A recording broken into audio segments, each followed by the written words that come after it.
Mbrëmjen e së enjtes, juglindja e vendit u përfshi nga rreshjet e Dëborës. Të shumta kanë qenë ato zona që janë përfshirë nga rreshjet, madje edhe akset nacionale të qarkut. Rreshjet kanë qenë me intensitet mesatar, ndërsa më të dendura kanë qenë në lartësinë mbi 1200 metër, ndërkohë që në fshatin turistik të Dardës Dëbora shkoi deri në 7 cm. Aktualisht rreshjet janë ndërprerë, është punuar për pastrim dhe kriposje edhe në akset nacionale që u përfshin nga rreshjet. Borpastrueset kanë qenë në terren në akset Pogradec Qafthan dhe në aksin Korç-Ersek në qafën e Qarit. Gjithashtu, edhe në segmentin rrugor Korç-Panarit, trashësia e Dëborës ka shkuar deri në 4 cm, pasi rreshjet kanë qenë me intensitet më të ulët.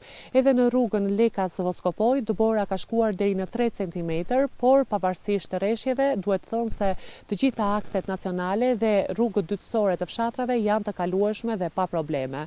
Nuk ka probleme me qarkullimin e mjeteve as në segmentin shtyll Panarit, por drejtuesit duhet të tregojnë kujdes të shtuar dhe në disa zona pjesë të këtij aksi rekomandohen zinxhirët.